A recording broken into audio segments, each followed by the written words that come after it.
Sebelum ceritanya dimulai, silahkan tulis di kolom komentar dari daerah mana saja teman-teman yang menonton cerita ini, dan jangan lupa like dan subscribe agar channel Tika Story bisa semakin berkembang dan bisa mempersembahkan cerita yang terbaik.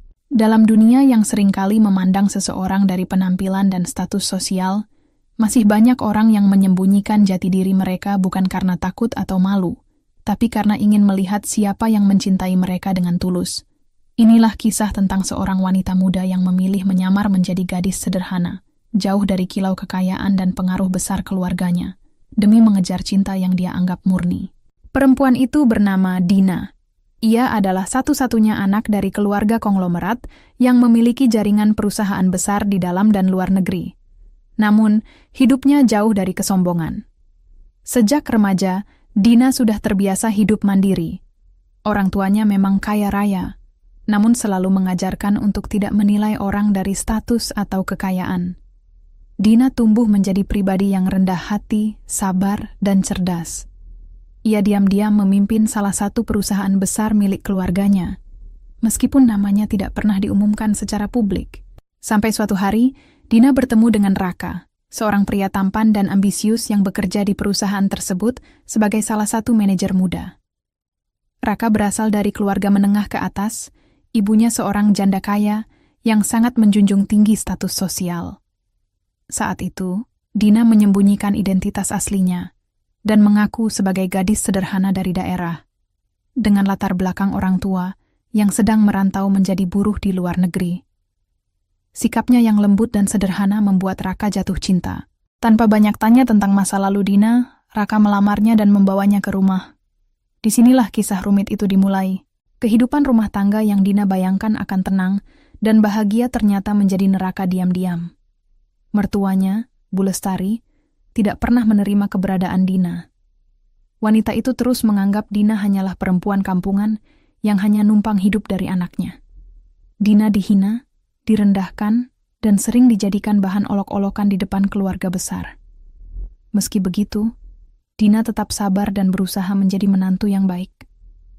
Ia menjaga tutur kata, membantu pekerjaan rumah, bahkan merawat Bu Lestari saat sakit. Namun yang paling menyakitkan, Raka tidak pernah membelanya. Setiap kali Dina dihina ibunya, Raka hanya diam dan mengatakan bahwa ia tidak mau menjadi anak durhaka. Ia menganggap semua yang dilakukan ibunya adalah bentuk perhatian, bukan penghinaan. Ketidakberdayaan Raka membela istrinya membuat luka dalam di hati Dina. Selama bertahun-tahun, Dina bertahan. Diam-diam ia tetap memimpin perusahaannya dari balik layar, mengambil keputusan strategis, termasuk membantu Raka naik jabatan. Tapi di rumah, ia tetap hanya seorang istri kampungan yang tidak dianggap. Pagi itu, Mentari mengintip malu-malu di sela tirai kamar. Sinar hangatnya menyapu wajah Dina yang masih terlelap di samping sang suami. Raka sudah bangun lebih dulu dan tengah sibuk di dapur, menyiapkan sarapan seperti biasa. Kehidupan rumah tangga mereka, walau baru berjalan 1 tahun, terasa damai dan menyenangkan. Sejak awal pernikahan, Dina dan Raka memilih tinggal di rumah mungil mereka sendiri, terpisah dari keluarga besar, agar bisa menikmati waktu berdua tanpa intervensi siapapun. Dina membuka matanya perlahan. Matanya masih mengantuk, tapi senyumnya langsung mengembang saat aroma kopi menyapa hidungnya. Ia bangkit dari tempat tidur dan keluar kamar, melihat sosok Raka sedang menuang teh ke dalam cangkir. Wah, ini suami siapa sih? Rajin banget tiap pagi bikin sarapan. Canda Dina sambil menghampiri dan memeluk suaminya dari belakang. Raka tersenyum, mencium kening istrinya dengan penuh sayang. Suaminya Dina dong. Masa ia suaminya orang lain? Godanya. Dina tertawa pelan. Sayang banget sih kamu. Padahal kan bisa aja kamu nyuruh aku yang masak. Aku senang bikin kamu bahagia. Lagi pula, kamu udah cukup capek ngurus rumah. Biar gantian sekarang aku yang masak. Mereka duduk bersama di meja makan kecil. Menu sederhana seperti telur dadar, tumis sayur, dan nasi hangat terasa begitu istimewa karena dimasak dengan cinta. Dina tidak pernah menuntut kemewahan, meskipun sebenarnya ia bisa saja menyulap rumah mereka menjadi istana hanya dalam 1 malam. Tapi ia memilih untuk hidup sederhana. Karena bagi Dina, kebahagiaan sejati bukan berasal dari materi, melainkan dari ketulusan hati. Setelah sarapan, Raka bersiap berangkat ke kantor. Ia bekerja sebagai manajer pemasaran di perusahaan besar bernama PT Graha Mandiri Jaya. Ia bangga dengan pekerjaannya, dan lebih bangga lagi karena merasa bisa meraihnya dengan usahanya sendiri. Dina menatapnya dengan tatapan hangat saat Raka mengenakan jas kerjanya. "Kamu mau aku antar sampai gerbang?" tanya Dina sambil berdiri. "Nggak usah, sayang. Kamu istirahat aja. Tapi doain aku ya. Hari ini ada meeting penting sama direktur utama." Dina hanya tersenyum dan mengangguk. Dalam hatinya, ia ingin tertawa. Bagaimana tidak, direktur utama yang dimaksud Raka adalah dirinya sendiri. Namun ia tetap menjaga rahasia itu, karena sejak awal ia ingin memastikan bahwa cinta Raka padanya murni, bukan karena jabatan atau kekayaan. Setelah Raka pergi, Dina kembali ke dalam rumah, merapikan tempat tidur, menyapu lantai, dan mulai menyiapkan makan siang. Hidup sebagai istri rumahan membuatnya merasa tenang, jauh dari sorotan dunia luar. Tapi bukan berarti ia berhenti bekerja. Dina tetap aktif mengelola perusahaannya secara online dan melalui tim khusus yang ia percayai. Ia hanya tidak tampil di publik, tidak ingin statusnya sebagai pemilik perusahaan diketahui siapapun, bahkan oleh suaminya. Siang hari, Dina duduk di ruang kerja kecil di lantai 2 rumahnya. Di depan laptop, ia mengadakan rapat daring dengan jajaran direksi. Meski tampil sederhana, tutur kata dan cara bicaranya menunjukkan wibawa luar biasa. Pastikan semua laporan keuangan triwulan ini disusun tepat waktu. Dan tolong, beri perhatian khusus pada cabang Jakarta Timur. Aku lihat ada sedikit ketimpangan di sana. Ucap Dina tegas, tapi tetap ramah. "Siap, Bu Dina. Akan segera kami tindak lanjuti," jawab salah satu direktur di layar. Selesai rapat, Dina menyandarkan tubuhnya di kursi. Ia tersenyum puas. Semua berjalan sesuai rencana. Tidak ada yang tahu bahwa wanita sederhana yang duduk di depan laptop itu adalah otak di balik kejayaan perusahaan raksasa tersebut. Menjelang sore, Dina bersiap menyambut kepulangan suaminya. Ia menyiapkan teh hangat dan kue favorit Raka, bolu kukus pandan. Begitu mendengar suara motor Raka di halaman, Dina berlari kecil ke pintu. "Selamat datang, Pak Suami," sapa Dina ceria. Raka tertawa dan mengacak rambut Dina sayang. "Duh, tiap pulang kerja disambut istri cantik, hidupku bahagia banget. Kamu capek, mau dipijitin?" Tawar Dina sambil menarik Raka ke sofa. "Enggak, cukup kamu duduk di samping aku aja udah bikin capeknya hilang."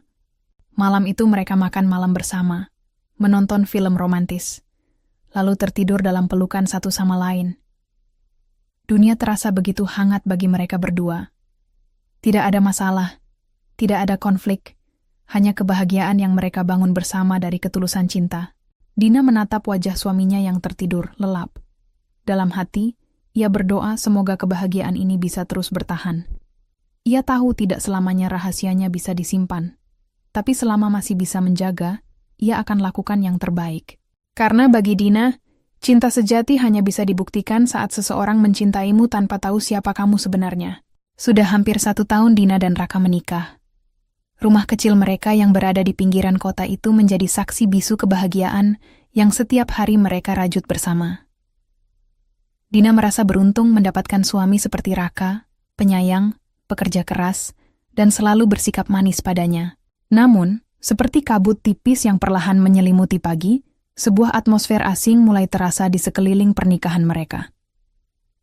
Bukan dari Raka, bukan pula dari Dina, tetapi dari satu sosok yang sedari awal, sepertinya belum sepenuhnya menerima kehadiran Dina.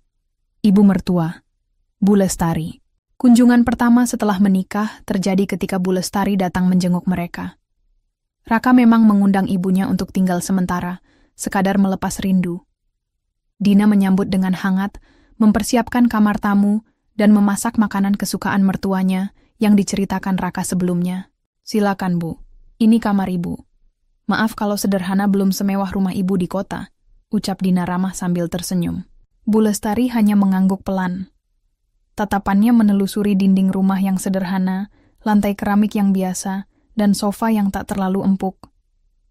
Sekilas, ia mengangkat alis sebelum berkata, "Ibu sudah lama nggak tinggal di rumah sekecil ini." Raka tertawa kecil, mencoba mencairkan suasana. "Yah, pelan-pelan, Bu. Rumah ini awal perjuangan kami." Dina hanya tersenyum meskipun hatinya agak perih. Ia bisa merasakan nada sindiran halus dalam suara mertuanya, tapi memilih tidak menanggapinya. Hari-hari berikutnya berjalan dengan baik. Dina melayani Bu Lestari sebaik mungkin. Ia memasakkan makanan tradisional kesukaan ibu mertuanya, menemaninya ngobrol di teras, dan bahkan memijat kakinya di malam hari. Tapi, tetap saja, sikap Bu Lestari terasa dingin dan penuh jarak. "Dina, kamu lulusan apa ya dulu?" tanya Bu Lestari suatu sore sambil menyeruput teh. "Lulusan S2, Bu," jawab Dina lembut. "Dulu kuliah di luar negeri." Luar negeri? Wah, pasti ngeluarin banyak uang ya. Tapi kerjaanmu sekarang apa? Nggak kelihatan sibuk ya?" "Saya di rumah, Bu, sambil bantu-bantu kerja online," jawab Dina masih dengan senyum. Kerja online ya. Ibu tuh mikir, sayang banget perempuan lulusan luar negeri cuma di rumah. Itu namanya jadi beban keluarga, bukan jadi partner hidup. Ucap Bu Lestari sambil terkekeh ringan. Tapi nadanya tak bisa disembunyikan. Menyepelekan. Raka hanya menunduk, tak berkata apa-apa. Dina menarik napas dalam-dalam, lalu bangkit sambil berkata, "Saya ke dapur dulu ya, Bu. Mau siapkan makan malam."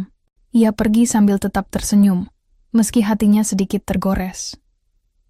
Ia tahu, sikap seperti itu bukan karena ketidaktahuan, tapi karena Bu Lestari memang tidak pernah percaya padanya sejak awal. Keesokan harinya, Raka dan Dina mengantar Bu Lestari ke pusat perbelanjaan. Dina dengan sabar membantu memilihkan tas tangan dan sepatu baru, sementara Raka mengecek ponsel karena ada pekerjaan kantor yang mendesak. Saat Raka sedikit menjauh untuk menerima telepon, Bu Lestari sempat membisik pada Dina. "Kamu tahu kan, kamu beruntung banget bisa nikah sama Raka. Banyak perempuan yang mau loh." Dina terdiam sesaat. "Saya tahu, Bu, saya juga bersyukur. Nah, makanya jangan sia-siain. Jaga sikap, jangan terlalu merasa nyaman. Kamu bukan dari keluarga berada. Jangan sampai kamu bikin Raka jatuh karena kamu." Kata-kata itu menampar hati Dina. Ia masih tetap tersenyum, meski dalam hati mulai tumbuh luka yang sulit disembunyikan. Tapi dia tidak membalas. Ia hanya menunduk, menahan semua. Malam harinya, saat Raka sudah tidur, Dina duduk sendirian di ruang kerja. Ia membuka laptop dan menelusuri beberapa laporan keuangan perusahaan. Di antara grafik dan angka-angka yang akurat, pikirannya melayang ke ucapan mertuanya. "Kamu bukan dari keluarga berada." Kalimat itu menggema berulang-ulang. Ia terdiam beberapa saat, lalu tersenyum kecil. "Biarlah, pikir mereka aku cuma gadis kampungan. Mereka belum tahu siapa aku sebenarnya. Tapi bukan berarti aku akan langsung membalas sekarang. Aku ingin tahu seberapa jauh mereka memandang rendah seseorang hanya dari penampilan." Hari-hari berikutnya, Bu Lestari makin sering berkomentar, walau masih dalam batas yang tidak terlalu mencolok. Dina tetap melayani, tetap sabar. Namun dalam diam, ia mencatat semuanya. Ia tahu, jika hari itu tiba, semua akan terbuka. Tapi untuk saat ini, ia memilih menjadi menantu yang baik dan istri yang penuh cinta. Sementara itu, Raka tetap menjadi suami yang manis. Ia mencium kening Dina tiap pagi sebelum berangkat kerja, pulang dengan senyum dan pelukan hangat, dan tak pernah lupa mengatakan, "Aku cinta kamu" sebelum tidur. Bagi Dina, selama suaminya tetap mencintainya, semua luka bisa ia tahan. Yang belum ia tahu adalah, cinta saja terkadang tidak cukup untuk melindungi seseorang dari luka-luka yang ditanam oleh orang terdekat. Hujan turun sejak pagi. Langit mendung menyelimuti kota, seolah ikut merasakan suasana hati Dina yang kian hari terasa lebih berat. Sudah 2 minggu Bu Lestari tinggal di rumah mereka. Awalnya hanya untuk beberapa hari, tapi entah kenapa sang mertua tampak begitu betah. Raka pun tidak keberatan. Ia menganggap kehadiran ibunya sebagai bentuk berkah, dan sama sekali tidak menyadari bahwa keberadaan wanita itu justru membuat istrinya kian terpuruk dalam luka yang diam-diam ditertawakan. Pagi itu, seperti biasa, Dina bangun lebih awal. Ia menyiapkan sarapan lengkap, bubur ayam, telur dadar, dan teh manis hangat. Semua disajikan dengan rapi di meja makan. Saat Bu Lestari keluar dari kamar dengan daster mahalnya, Dina langsung menyambutnya. "Pagi, Bu, sudah bangun? Sarapannya sudah siap, tinggal duduk saja." Bu Lestari hanya melirik, lalu duduk sambil memeriksa isi meja. Bubur ayam ya? Kamu nggak bisa masak yang lebih elit dikit gitu? Masa tiap hari lauknya itu-itu aja?" Dina tersenyum kecil, meski hatinya nyeri. Kalau ibu mau yang lain, saya bisa masak nasi goreng atau buatkan roti isi. Ya jangan yang murah-murah dong. Kalau bisa tuh, makanan yang bisa disuguhin ke pejabat. Raka itu orang penting di kantornya, masa makannya bubur kampung terus? Dina menunduk, menyembunyikan luka yang kembali menganga. Ia hanya mengangguk. Baik, Bu. Raka yang baru keluar dari kamar tidak menyadari percakapan itu. Ia mencium pipi Dina dan menyapa ibunya ceria. Wah, masakan istri terbaik lagi hari ini. Dina tersenyum kecil. Dalam hati ia berpikir, betapa mudahnya Raka berkata begitu, tanpa pernah tahu apa yang ia tahan di balik dinding rumah ini. Hari itu Dina berencana membersihkan seluruh rumah, termasuk kamar Bu Lestari. Saat masuk ke kamar sang mertua, ia melihat pakaian-pakaian berserakan. Dina mengambilnya perlahan dan mulai melipat satu persatu. Namun ketika ia tengah membereskan meja rias, sebuah amplop kecil terjatuh dari laci. Tanpa sengaja, amplop itu terbuka dan memperlihatkan foto seorang perempuan muda yang berdandan modis sedang berdiri di samping Raka. Ada tulisan tangan di belakang foto. Calon menantu yang ibu idamkan. Anak pengusaha emas dari Bandung. Dina terdiam. Jantungnya seperti berhenti berdetak sesaat. Ia memandangi foto itu lama sekali. Begitu sadar apa yang ia pegang, ia buru-buru merapikan semuanya kembali, lalu keluar dari kamar dengan mata yang mulai memerah. Ndak ingin menangis, ndak sekarang.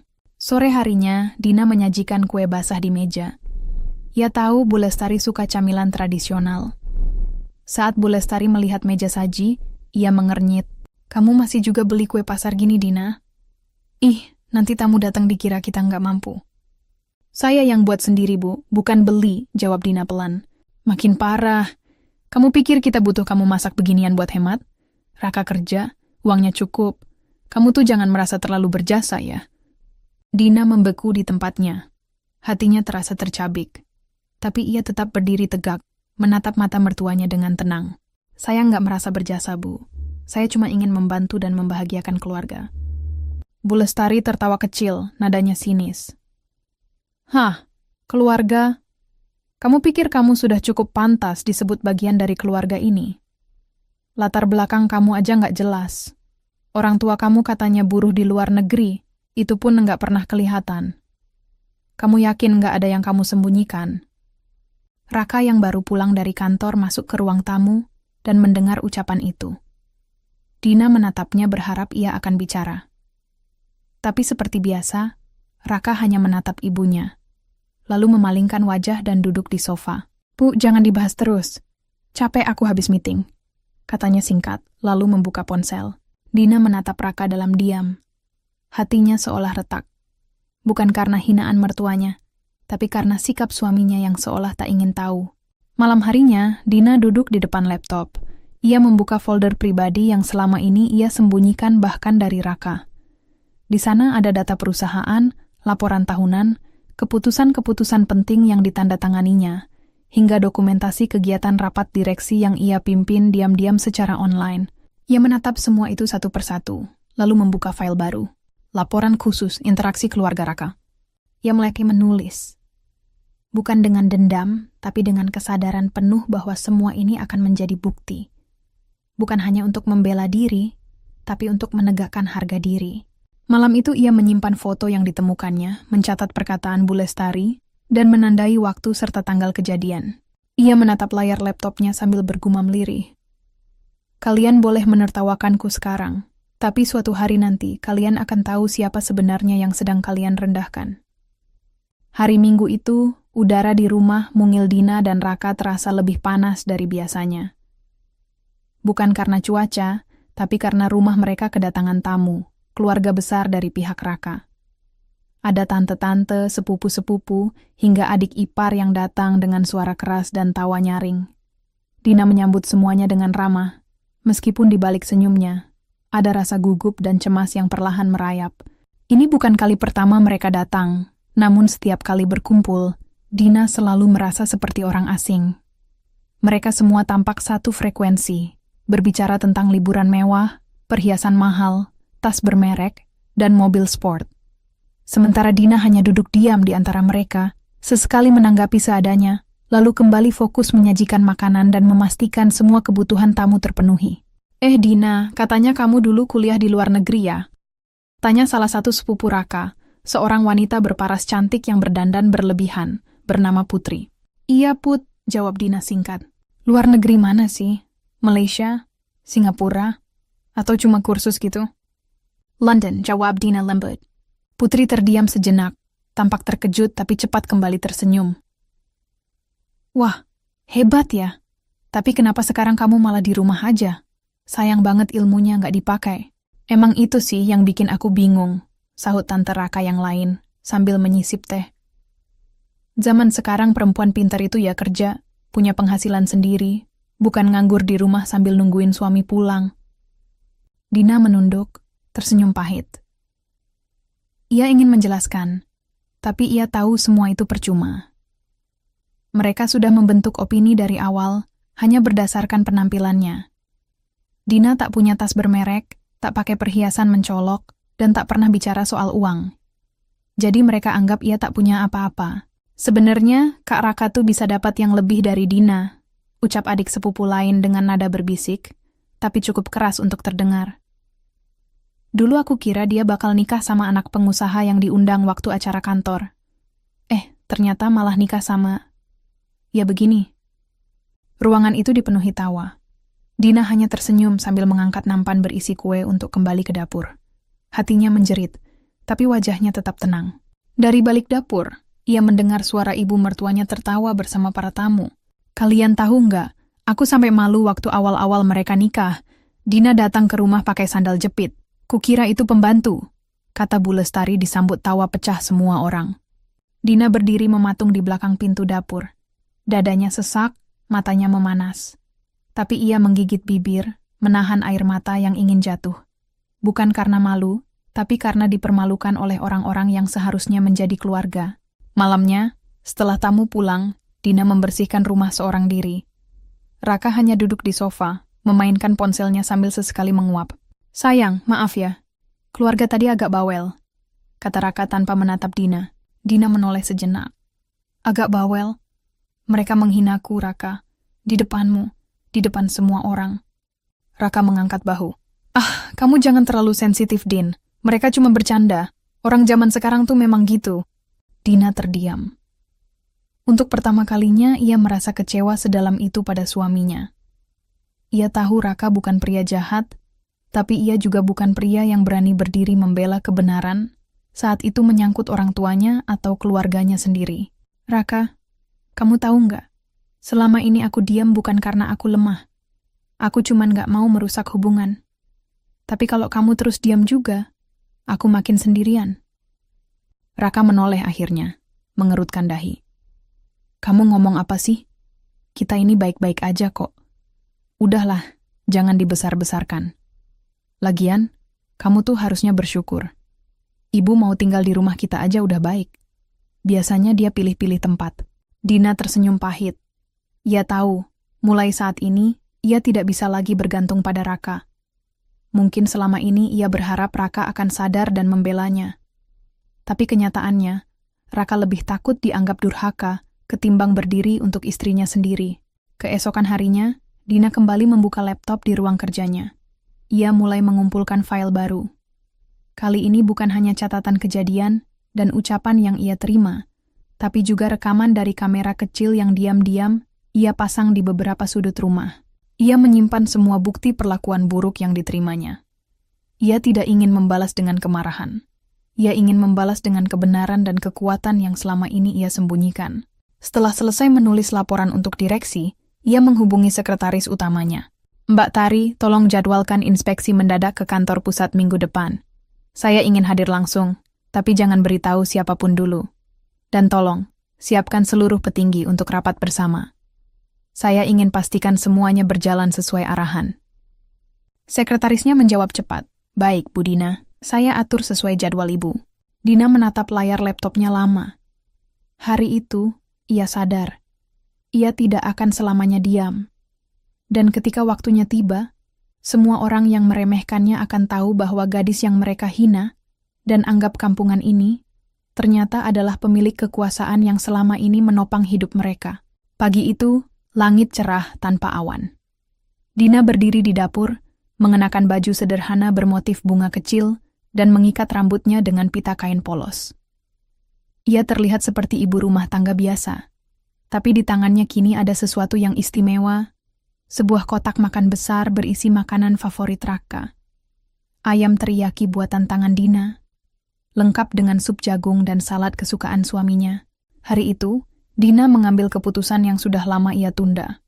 Ia ingin datang ke kantor Raka, bukan hanya untuk memberikan bekal makan siang, tapi juga untuk melihat secara langsung bagaimana lingkungan kerja tempat suaminya menghabiskan waktu setiap hari. Ia ingin tahu apakah semua kerja keras dan pengorbanannya sebagai istri benar-benar dihargai.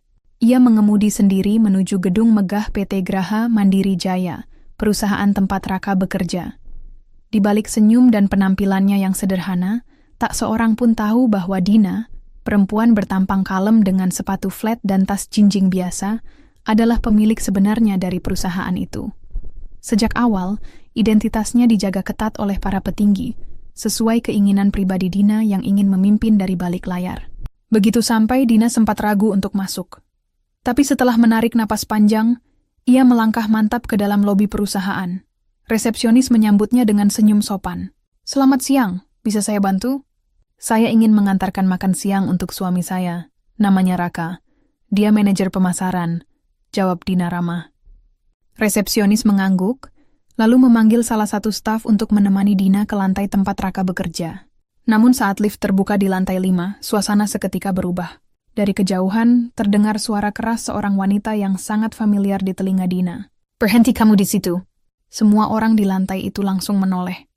Mata mereka terbelalak saat melihat Bu Lestari, ibu Raka, berjalan cepat mendekati Dina dengan wajah penuh amarah. "Kamu ngapain kesini? Mau malu-maluin anakku lagi?" Dina yang tak sempat berkata apa-apa, tiba-tiba dijambak oleh mertuanya. Kotak makan siangnya jatuh berantakan, isinya tercecer di lantai kantor yang mengilap. Semua karyawan terdiam, beberapa menutup mulut mereka, syok melihat kejadian itu. "Orang kampungan macam kamu tidak layak masuk ke sini. Lihat dirimu, lihat gayamu, kamu kira ini pasar tradisional." Bu Lestari terus menarik rambut Dina dan menyeretnya ke dekat lift. "Aku malu punya menantu sepertimu. Anakku kerja di tempat terhormat, tapi kamu datang membawa aib. Baju murahan wajah kampungan, keluar kamu dari sini." Dina tersungkur di lantai, rambutnya acak-acakan, dan tangan kirinya terluka karena terkena pinggiran kotak makan siang yang pecah. Ia mencoba berdiri, tapi air matanya mulai mengalir. Bukan karena sakit, tapi karena hati yang terasa remuk. Di antara kerumunan itu, Raka akhirnya muncul. Ia berdiri di tengah ruangan, melihat kejadian tersebut dengan wajah bingung. "Ibu." Raka hanya memanggil lirih, tapi tidak bergerak mendekat. "Kamu ini apa nggak sadar kah? Lihat istrimu, dia bikin kita malu, malu." Bentak Bu Lestari sambil menunjuk ke arah Dina yang masih duduk di lantai. Raka menatap Dina sesaat. Matanya seperti ragu. Lalu ia mengalihkan pandangan ke arah ibunya, dan tanpa mengucapkan sepatah kata pun, ia tidak membela Dina. Seketika semua kesabaran Dina runtuh. Ia berdiri pelan, menyeka air matanya, dan mengambil napas panjang. Suara Dina pelan tapi tajam. "Kukuk, Bu." Semua orang di ruangan itu menoleh. "Selama ini saya diam karena saya menghormati ibu sebagai orang tua suami saya. Tapi hari ini saya tidak bisa diam lagi." Bu Lestari melipat tangan di dada, tertawa sinis. "Oh, kamu mau apa? Nangis? Lapor ke orang tuamu yang katanya buruh di luar negeri itu? Silakan." Dina melangkah maju, berdiri tegak di tengah ruangan. "Maaf, tapi sepertinya ibu lupa di mana ibu berdiri sekarang." Semua mata kini menatap Dina dengan heran. Dina merogoh tasnya, mengeluarkan kartu identitas khusus bertanda logo perusahaan. Ia menyerahkannya kepada kepala bagian HRD yang kebetulan hadir di sana. Kepala HRD membuka kartu itu, lalu wajahnya langsung berubah pucat. Dengan cepat ia membungkuk dalam-dalam di depan Dina. "Maafkan kami, Bu Dina. Kami tidak tahu ibu datang hari ini. Kami benar-benar tidak tahu." Ruang kantor menjadi hening. Semua orang terpaku. Raka membeku di tempatnya. Bu Lestari tampak kebingungan. "Apa maksudnya ini?" Dina menatap mertuanya lurus-lurus. "Saya adalah Direktur Utama PT Graha Mandiri Jaya, perusahaan tempat anak ibu bekerja, Dan ibu baru saja menyeret saya keluar di depan karyawan saya sendiri. Tidak mungkin, kamu bohong, seru Bu Lestari gemetar. Dari balik ruangan rapat, muncul beberapa direksi perusahaan yang langsung memberi hormat kepada Dina. Selamat siang, Bu Dina. Kami siap untuk rapat jika ibu ingin. Tatapan Bu Lestari berubah.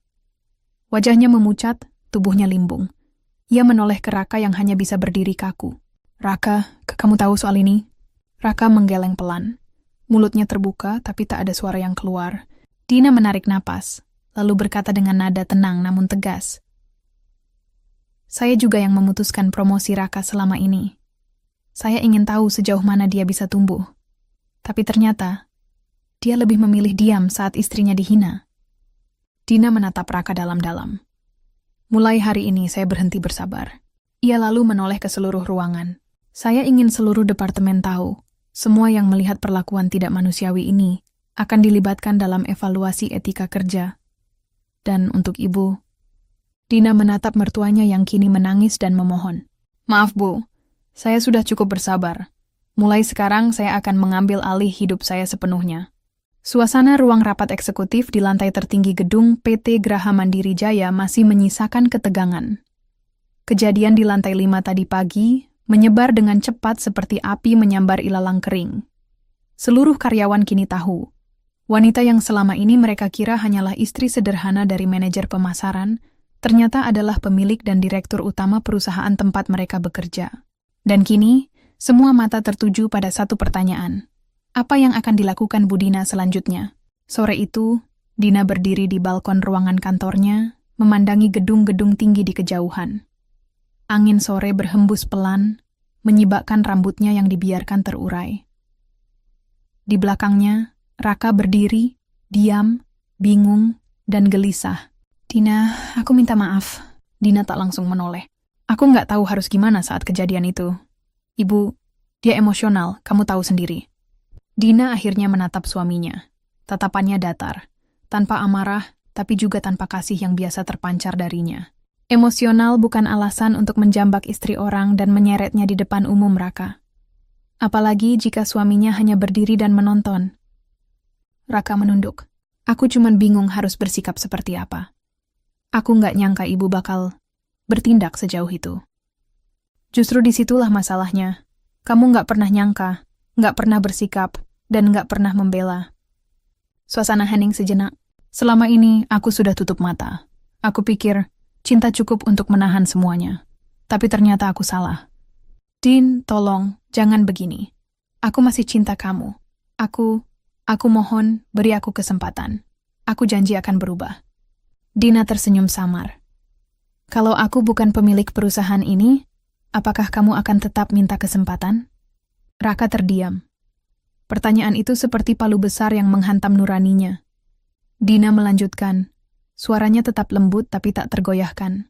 Selama ini kamu tahu siapa aku sebagai istri, tapi kamu tidak pernah berusaha tahu bagaimana aku bertahan.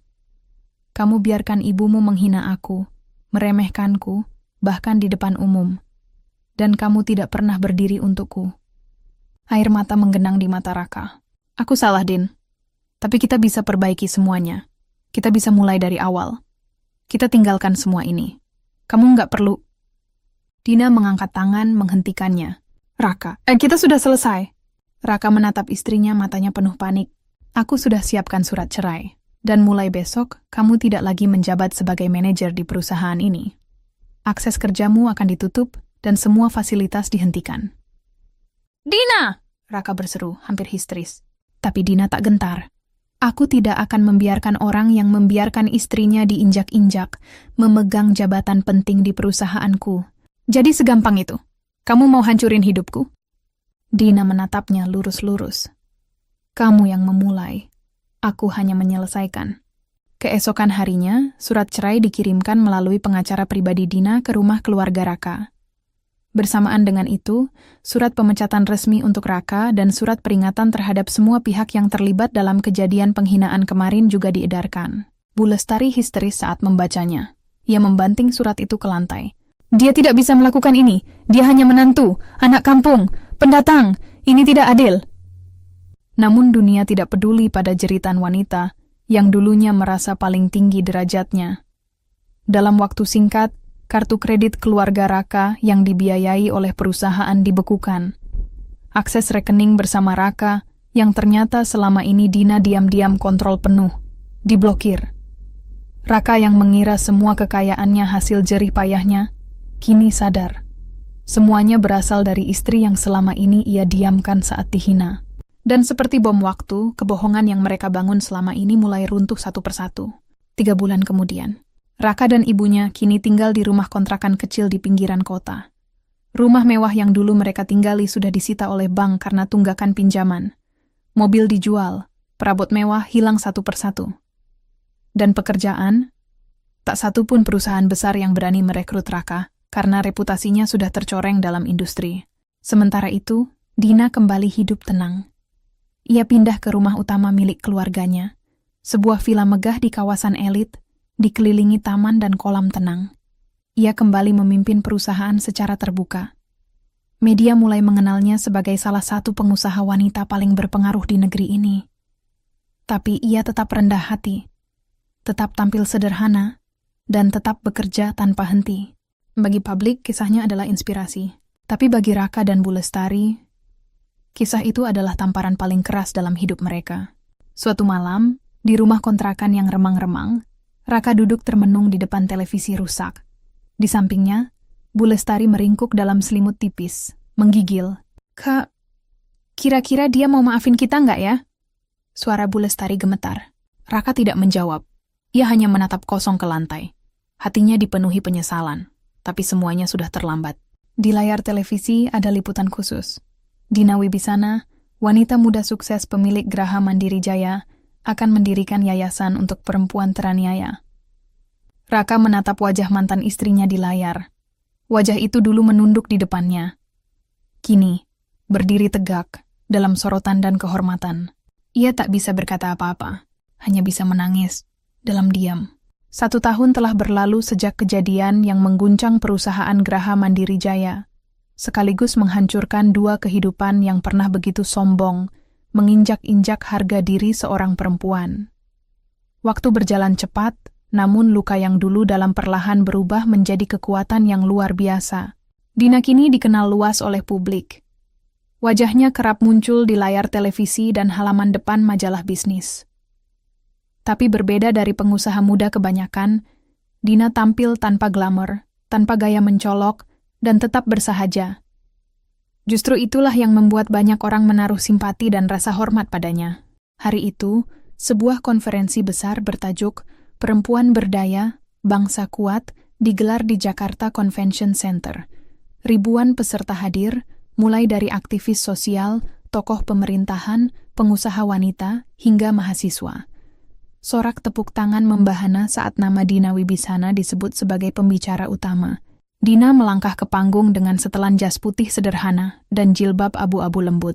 Ia membawa selembar naskah, namun tak membacanya. Ia berbicara langsung dari hati. Beberapa tahun lalu, suaranya tenang. Saya dianggap wanita tak berdaya. Saya dianggap pengangguran, disebut kampungan, dihina di depan umum, bahkan dijambak dan diseret karena penampilan saya dianggap memalukan. Tapi saya diam. Ruangan Henning, saya diam bukan karena saya lemah. Tapi karena saya tahu, saat kita membalas dengan kemarahan, kita kalah. Namun saat kita balas dengan bukti dan ketegasan, maka harga diri kita menang. Sorak tepuk tangan kembali terdengar. Saya tahu banyak perempuan yang mengalami pelecehan verbal, direndahkan oleh mertua, suami, bahkan lingkungan. Dikatakan tidak cukup cantik, tidak cukup pintar, tidak cukup kaya. Saya ingin kalian tahu satu hal. Kita cukup, bahkan kita lebih dari cukup. Air mata mengalir di pipi beberapa peserta. Sorot kamera menyoroti wajah-wajah wanita yang selama ini juga menahan luka seperti Dina. Sejak perceraian dan pengungkapan identitasnya di kantor, Dina mengambil langkah besar. Ia mendirikan Yayasan Harapanku, sebuah lembaga yang berfokus pada pendampingan hukum dan pemberdayaan ekonomi perempuan yang teraniaya secara psikis, fisik, maupun sosial. Kantor yayasan berdiri megah di kawasan Jakarta Selatan.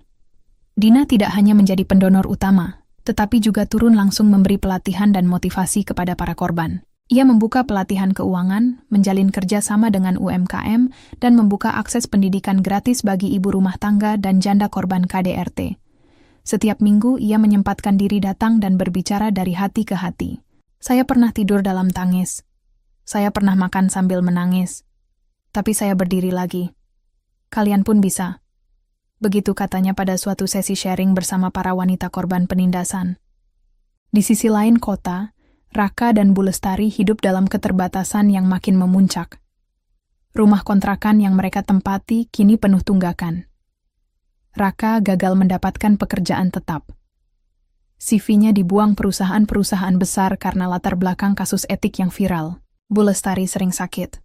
Tapi pengobatan sulit dijangkau karena tidak ada asuransi dan dana. Setiap kali Dina muncul di televisi, hati Raka terasa ditusuk berkali-kali. Ia menyadari bahwa bukan hanya kehilangan istri, tetapi kehilangan satu-satunya orang yang benar-benar peduli padanya secara tulus, tanpa syarat status dan kekayaan. Malam-malamnya dipenuhi penyesalan. Kadang ia berdiri di depan rumah yayasan Dina, hanya untuk melihat dari jauh wanita yang dulu tidur di pelukannya. Kini berdiri kuat, membantu ribuan orang.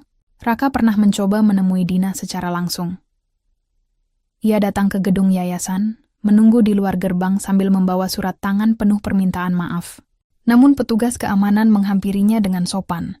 "Maaf Pak, Ibu Dina tidak menerima kunjungan pribadi, terlebih dari orang yang pernah mencemarkan harga dirinya." Raka hanya bisa menunduk dan berjalan pergi. Surat itu tak sempat disampaikan. Suatu siang, Dina duduk di ruang kerjanya, membuka laporan dari tim hukum yayasannya.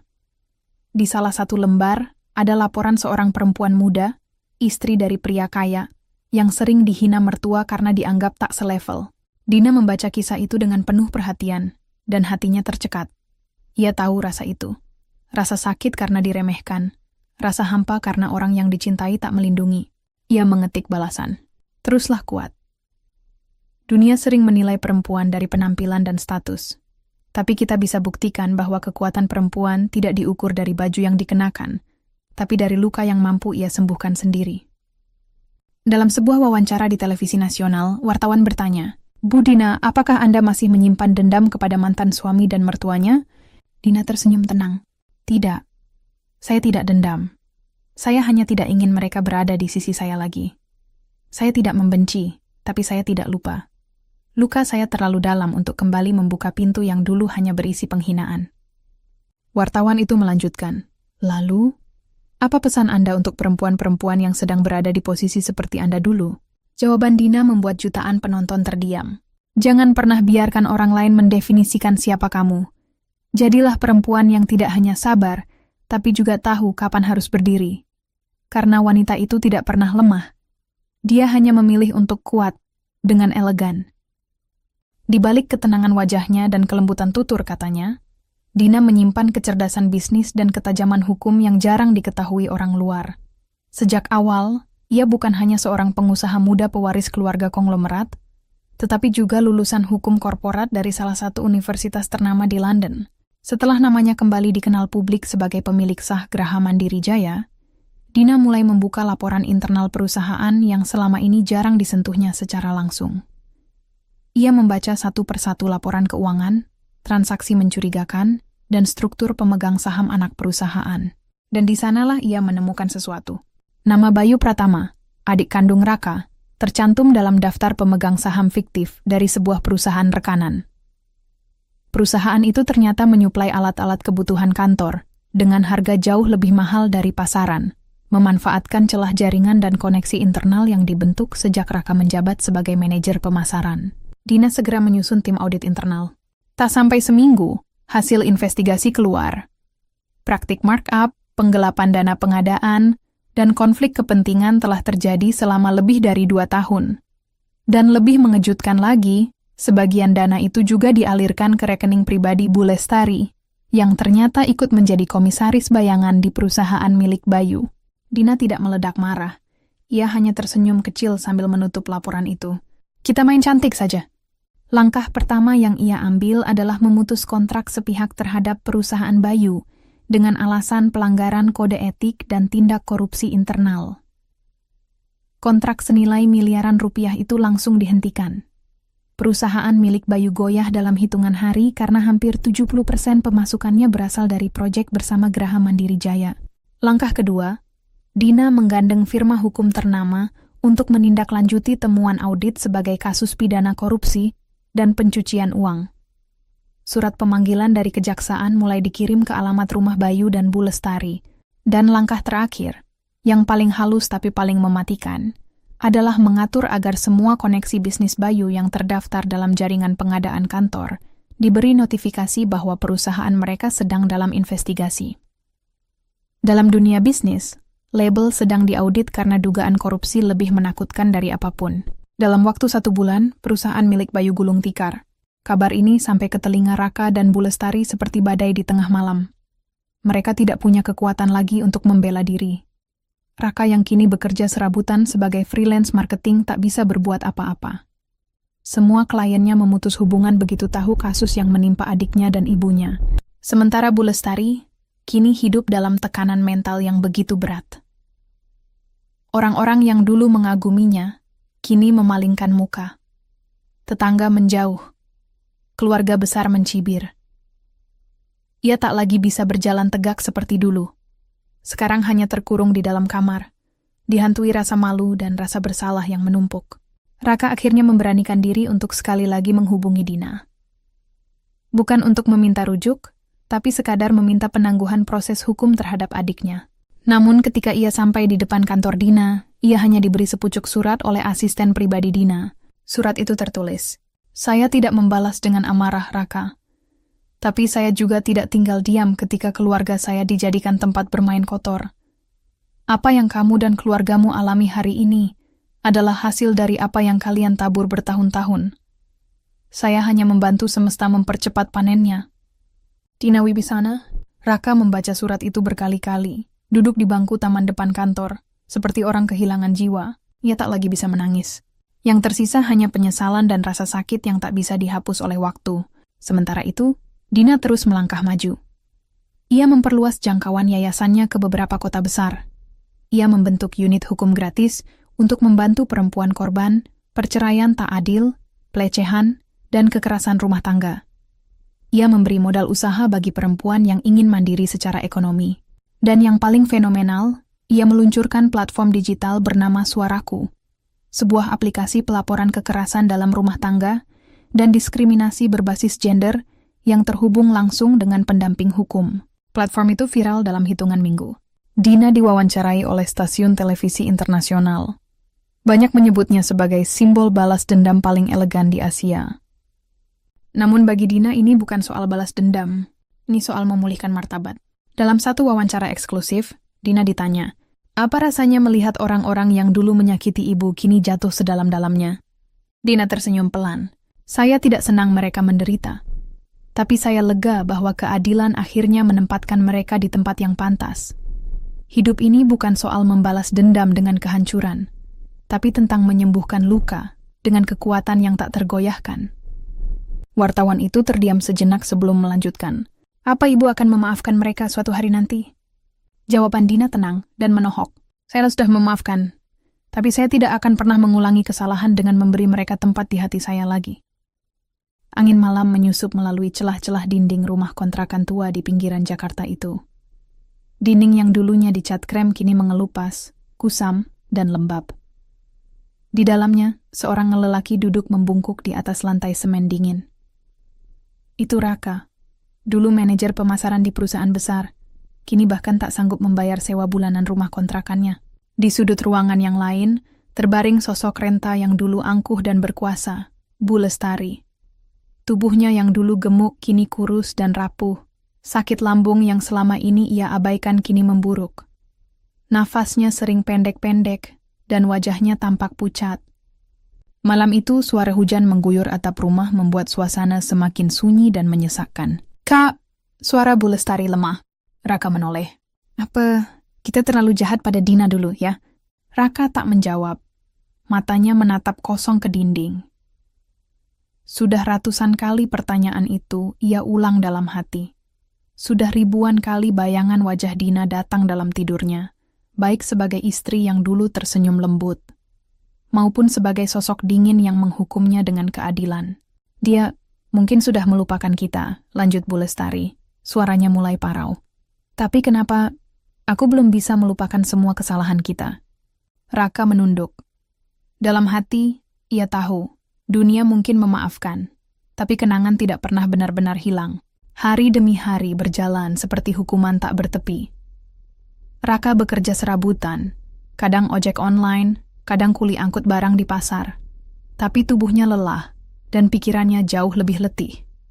Dulu, hidupnya penuh agenda penting, rapat strategi, dan makan siang di restoran mahal. Sekarang, ia harus menghitung recehan untuk beli nasi bungkus. Kesehatan Bu Lestari makin menurun. Ia sempat dilarikan ke klinik terdekat karena kolaps, tapi tak bisa mendapat perawatan memadai karena tak punya asuransi aktif. Raka meminjam ke sana-sini. Saudara-saudara yang dulu datang saat mereka di puncak, kini menghindar. Bahkan beberapa mengaku tak punya uang, padahal hidup mereka masih cukup. Maaf, Kak. Bukan aku nggak mau bantu. Tapi kamu tahu sendiri, sekarang siapa yang berani deket-deket sama keluarga kamu? Satu demi satu pintu tertutup, dan yang tersisa hanyalah penyesalan. Sementara itu, kehidupan Dina justru semakin melambung. Ia diundang ke luar negeri untuk menjadi pembicara dalam forum internasional tentang kepemimpinan perempuan. Di Jepang, ia diberi penghargaan Inspirasi Asia untuk Perempuan Pemimpin 2025. Di Indonesia, namanya masuk dalam daftar 10 CEO paling berpengaruh versi majalah bisnis ternama. Namun Dina tetap rendah hati. Ia tidak pernah menyebut nama Raka dalam satupun wawancara. Bahkan saat diwawancara di luar negeri dan ditanya soal masa lalunya, ia hanya berkata, "Saya pernah mengalami luka, tapi saya memilih menjadikannya pijakan." Ia tak pernah membalas dengan memburukkan, tapi diamnya justru lebih mematikan. Suatu hari, Dina duduk di ruang kerja yayasannya. Salah satu stafnya masuk, membawa amplop coklat. "Bu, ini ada surat datang. Dikirim langsung tidak lewat pos. Dari Pak Raka." Dina menoleh sejenak. Ia menatap amplop itu tanpa menyentuhnya. "Letakkan di laci." Staf itu tampak ragu. "Ibu tidak ingin membacanya?" Dina tersenyum kecil. "Kalau isinya minta maaf, saya sudah memaafkan sejak lama. Kalau minta bantuan, dia salah alamat. Saya bukan lagi bagian dari cerita hidupnya." Amplop itu dibiarkan tertutup di dalam laci. Tak pernah dibuka, tak pernah dibalas. Dan jauh di ujung kota, di balik tembok rumah kontrakan yang lembab, Raka duduk termenung sambil memegang salinan surat permintaan maaf yang tak pernah mendapat balasan. Di sampingnya, Bu Lestari berbaring dalam sakit panjang. Hidup mereka kini tak punya arah. Hanya mengandalkan belas kasihan dan sedekah dari tetangga. Tapi bahkan rasa kasihan pun kini makin langka. Satu malam, saat langit mendung, Raka duduk di depan rumah, melihat ke langit. "Din, aku tahu kamu nggak akan kembali. Aku tahu, aku memang pantas kehilangan segalanya. Tapi tahukah kamu, hidup tanpa kamu lebih menyakitkan dari apapun." Air matanya jatuh, mengalir pelan, tapi tidak ada lagi yang mendengarkan. Karena penyesalan yang datang selalu terlalu lambat. Pagi itu, udara terasa segar. Di balkon rumah kaca miliknya yang menghadap danau kecil di kawasan elit Sentul, Dina berdiri sambil memegang secangkir teh melati hangat. Daun-daun bergoyang pelan, burung-burung beterbangan, dan matahari menyinari wajahnya yang tampak damai. Sudah lebih dari setahun sejak semua badai hidupnya mereda. Kini, tak ada lagi suara hinaan, tak ada lagi air mata di malam hari. Yang tersisa hanya langkah-langkah baru menuju kehidupan yang ia bentuk sendiri, tanpa tekanan dari siapapun. Yayasannya telah membuka cabang di Surabaya dan Bandung. Program Suaraku sudah bekerja sama dengan lembaga pemerintah untuk menangani ratusan kasus perempuan yang mengalami kekerasan dalam rumah tangga dan diskriminasi pekerjaan. Ia bukan sekadar pengusaha sukses, tapi kini menjadi simbol gerakan pemberdayaan perempuan di Indonesia. Namun di balik semua pencapaian itu, Dina tetap manusia biasa. Sepi terkadang datang di sela-sela malam. Ada ruang kosong di hatinya yang tak bisa diisi oleh rapat, penghargaan, atau media. Dan justru dalam masa tenang itu, seseorang datang. Namanya Arvin Lesmana. Pengacara muda yang sejak 2 tahun terakhir bekerja sebagai konsultan hukum Yayasan Dina. Berbeda dari laki-laki yang pernah Dina kenal sebelumnya, Arvin bukan orang yang sibuk membuktikan kehebatan dirinya. Ia tenang, jujur, dan sederhana. Sifatnya kalem tapi tegas, dan di balik kecerdasannya, ada kerendahan hati yang tulus. Awalnya, hubungan mereka sebatas profesional. Arvin membantu menyusun regulasi kerja sama antara Yayasan Dina dan Kementerian Sosial. Tapi setelah beberapa bulan, kedekatan itu tumbuh menjadi lebih personal. Arvin tak pernah memaksa. Ia tidak pernah bertanya soal masa lalu Dina. Tidak pernah menyelidiki luka-lukanya. Ia hanya hadir. Di saat Dina sedang sibuk, saat Dina kelelahan, bahkan saat Dina memilih diam. Ia tahu cara mencintai tanpa mengganggu, menyayangi tanpa menguasai. Dan bagi Dina, itu adalah hal baru. Suatu malam setelah sebuah acara gala dinner amal untuk yayasan, Arvin mengantar Dina pulang. Mereka duduk di teras rumah sambil menikmati suara malam. "Dina," kata Arvin pelan, "aku tahu kamu bukan perempuan yang mudah percaya orang lain, dan aku bukan pria yang datang untuk menyelamatkanmu. Tapi, kalau kamu bersedia, izinkan aku menemani langkahmu, bukan sebagai bayangan masa lalumu, tapi sebagai seseorang yang mencintaimu apa adanya." Dina menatapnya dalam diam. Untuk pertama kalinya sejak perceraiannya, ada seseorang yang menyatakan cinta tanpa membicarakan kekaguman pada status atau pencapaian. Ia tidak langsung menjawab. Tapi malam itu, hatinya seperti terbuka perlahan. Ia mulai tersenyum. Dan senyum itu bukan senyum kemenangan, bukan senyum balas dendam, tapi senyum seorang wanita yang mulai percaya bahwa bahagia bisa datang dua kali. Kabar tentang Dina yang mulai membuka hati kembali tersebar di kalangan terbatas. Beberapa menganggapnya terlalu cepat, beberapa menyebutnya pantas. Tapi Dina tak peduli. Ia tahu, hidup bukan soal menyenangkan dunia. Hidup adalah tentang memulihkan diri dan membuka ruang untuk cinta yang tidak menyakitkan. Arvin tetap sederhana dalam pendekatannya. Ia tidak langsung membawa Dina ke pesta atau liburan mewah. Ia justru mengajak Dina ke desa-desa binaan, memperkenalkan Dina kepada ibu-ibu muda yang sedang berjuang mendirikan koperasi wanita. Ia membantu Dina melihat bahwa cinta sejati adalah tentang menyatu dalam visi dan misi hidup, bukan hanya dalam kata-kata. Di sisi lain kota, Raka mendengar kabar itu dari seseorang yang bekerja paruh waktu di yayasan. Ia hanya bisa menatap kosong ke dinding kamar kontrakan. Bu Lestari kini hanya terbaring di tempat tidur, sudah nyaris tak bisa bicara. Raka menghela napas panjang. Dunia sudah berubah, dan dirinya tak bisa lagi mengejar apapun. Ia menulis di buku catatan kecil yang lusuh, "Jika dulu aku mencintaimu karena kuanggap kamu perempuan yang butuh ditolong, kini aku menyadari, kamulah yang dulu menolongku. Aku hanya tidak tahu caranya bersyukur." Tapi tulisan itu tak pernah sampai. Tak ada yang ingin membacanya. 1 tahun kemudian, Dina dan Arvin resmi menikah dalam acara yang sangat privat di villa keluarga Dina di Bali. Hanya keluarga dekat dan anak-anak binaan yayasan yang diundang. Tak ada pesta mewah. Tak ada publikasi besar-besaran. Hanya doa-doa tulus dan senyum hangat. Saat upacara kecil itu berlangsung, Dina berdiri di tepi pantai, mengenakan gaun putih sederhana. Angin laut meniup pelan rambutnya. Arvin menggenggam tangannya. "Dina, kamu tak perlu berubah untuk siapapun. Cukup jadi dirimu, itu sudah cukup buatku seumur hidup." Dan untuk pertama kalinya dalam waktu yang sangat lama, Dina membalas dengan kalimat yang tak pernah ia ucapkan sejak luka masa lalunya. "Terima kasih karena mencintaiku, bukan karena kamu butuh aku, tapi karena kamu menghargai aku." Mereka berdua menatap matahari yang perlahan tenggelam di ufuk barat. Cinta baru itu hadir bukan sebagai pengganti, tapi sebagai penyembuh. Satu pagi yang tenang, Dina baru saja selesai sarapan bersama Arvin di halaman belakang rumah mereka. Angin sejuk berhembus lembut, membawa aroma tanah basah dan bunga melati yang mekar di tepi pagar. Arvin sedang membaca koran ketika ponsel Dina berdering. Panggilan masuk dari sekretaris pribadinya di kantor pusat yayasan.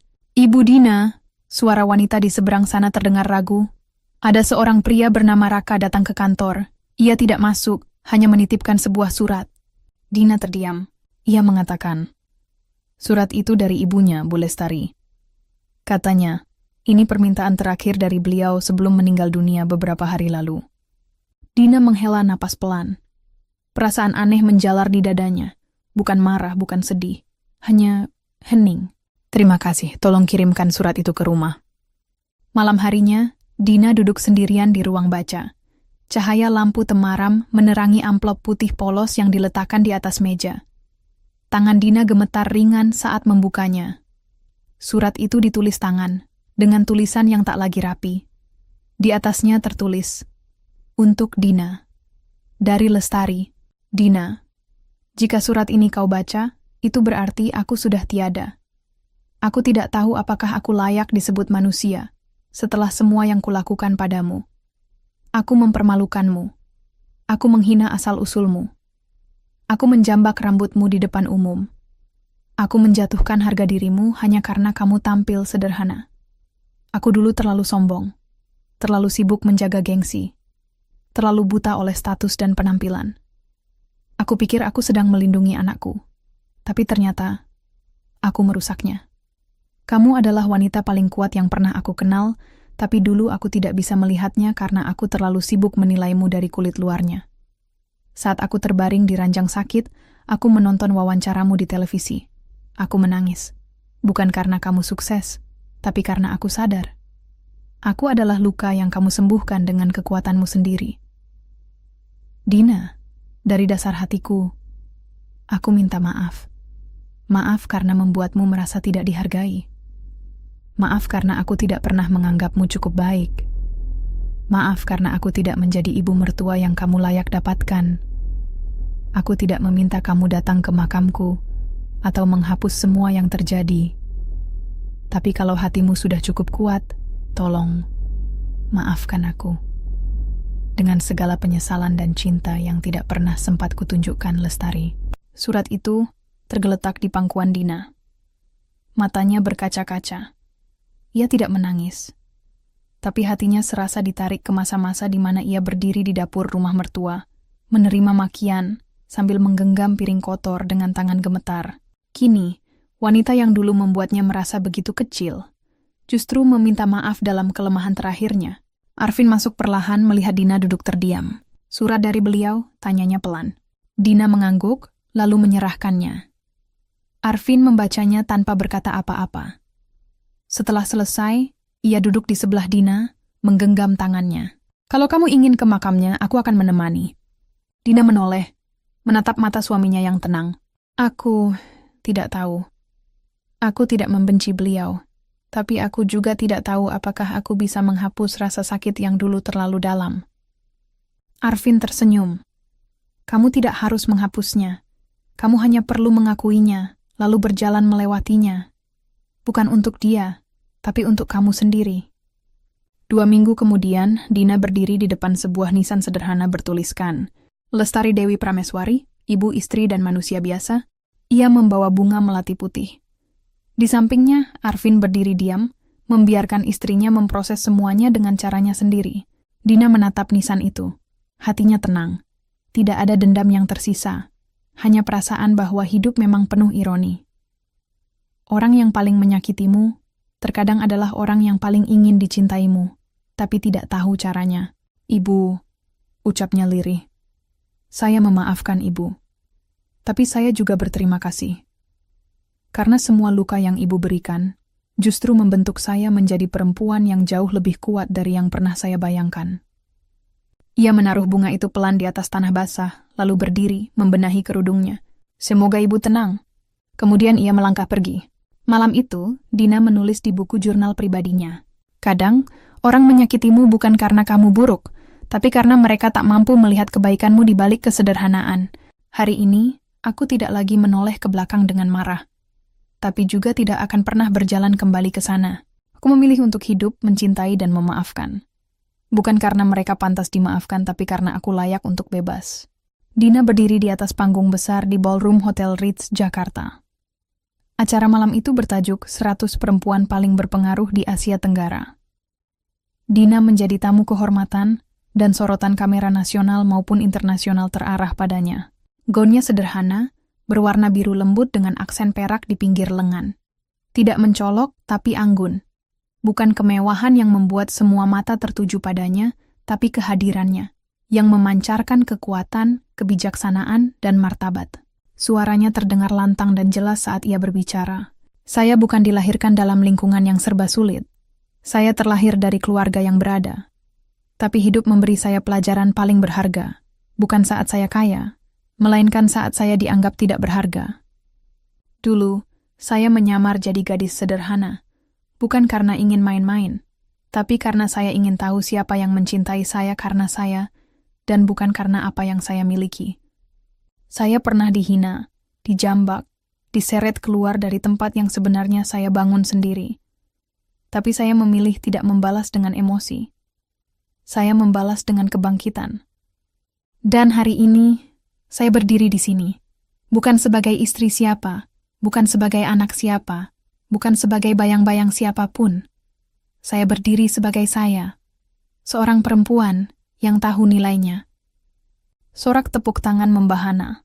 Beberapa penonton berdiri dan memberi standing ovation. Dina menunduk sebentar, lalu tersenyum tenang.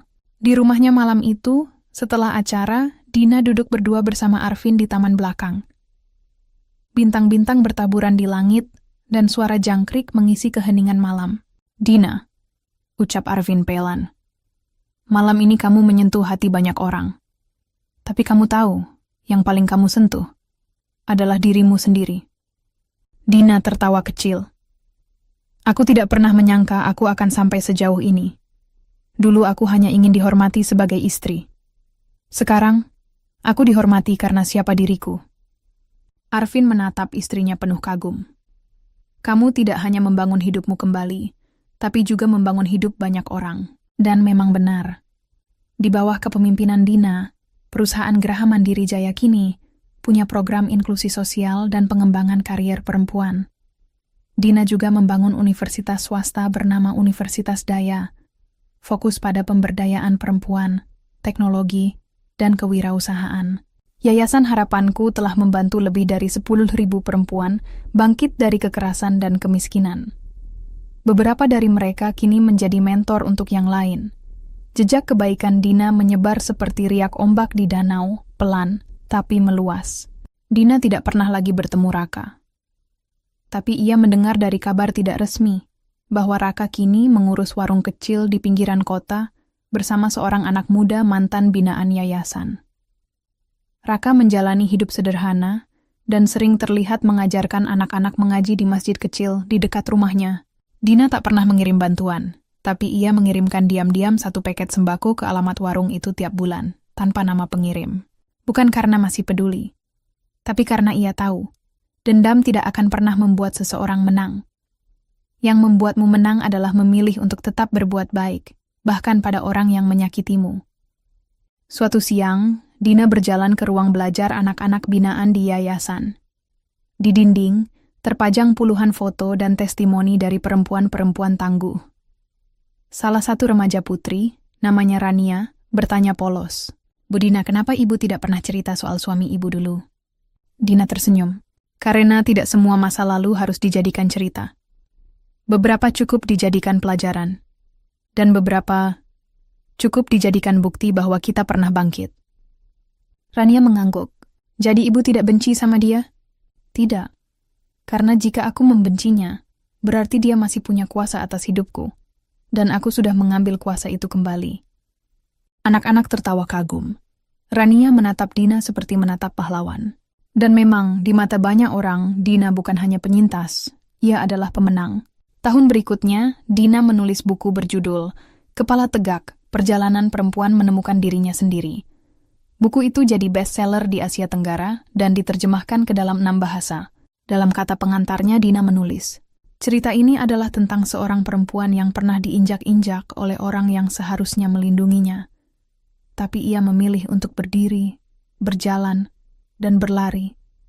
Bukan untuk membalas, tapi untuk membuktikan bahwa dirinya layak. Bukan layak dicintai karena penampilan, status, atau harta, tapi karena ia tahu nilai dirinya. Dan karena ia tahu satu hal, wanita kuat tidak lahir dari pujian. Mereka lahir dari luka yang mereka jahit sendiri." Cerita Dina sang pemilik bukan hanya kisah balas dendam, ini adalah cerita kebangkitan, harga diri, dan kekuatan seorang perempuan yang memilih untuk tidak jatuh meskipun berkali-kali dijatuhkan, Cerita ini mengajarkan kita bahwa harga diri seorang wanita tidak diukur dari bagaimana orang lain memandangnya, tetapi dari bagaimana ia memandang dirinya sendiri. Dalam hidup, jangan pernah menilai seseorang dari penampilan atau status sosial, karena bisa jadi orang yang kita remehkan adalah orang yang paling berkuasa untuk mengubah segalanya. Terima kasih telah menonton hingga akhir. Jika kisah ini menyentuh hatimu, jangan lupa like, tuliskan pendapatmu di kolom komentar dan subscribe agar kamu tidak ketinggalan cerita inspiratif lainnya.